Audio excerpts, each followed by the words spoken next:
يلا نقول بسم الله. دوق. ايه القرمشه دي؟ لا حلو. ها. لا شايفين يا جماعه؟ طب خد حته خيار كمان.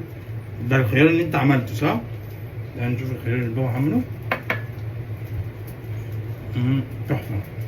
لا احنا لازم نروح نقول عملتها ازاي؟ تعالوا نوريكم انا عملتها ازاي. بصوا من هنا ومن هنا.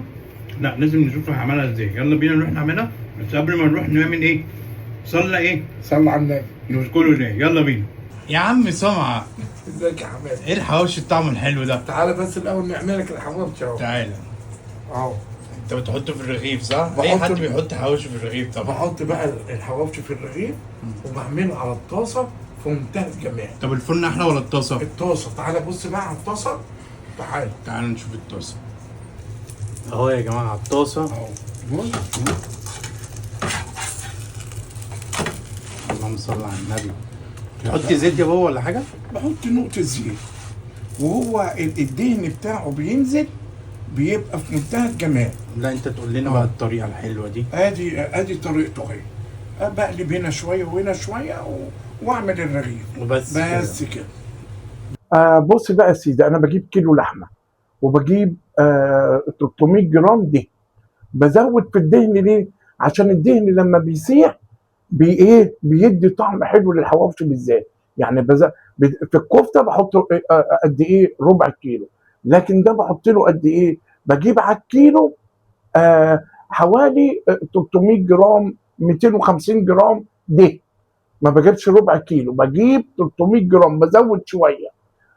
خلاص. بعد كده بجيب بصلتين واجيب 3 قرون فلفل رومي. يبقى بصلتين وثلاث قرون فلفل رومي واعملهم في الكبه واهرسهم قوي. وبعد ما اهرسهم الاثنين على بعض بحطهم على بعض واحط عليهم شويه فلفل وشويه ملح واقلبهم كلهم على بعض واحطهم في الثلاجه، افردهم واحطهم في الثلاجه واطلع اعمل الحواوشي زي ما انت شايف كده اهو. والرغيف بتاعنا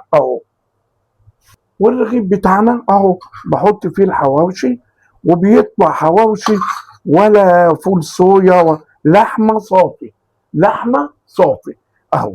وبحطهم وبعدين احطهم على الايه؟ اعملهم على الايه؟ على النار. تعال شوف على النار. شايف؟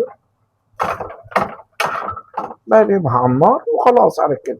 وبخليها شويه، بس بخلي النار هاديه، ما بخليش النار عاليه. لو وليت النار عاليه كل ده يسود.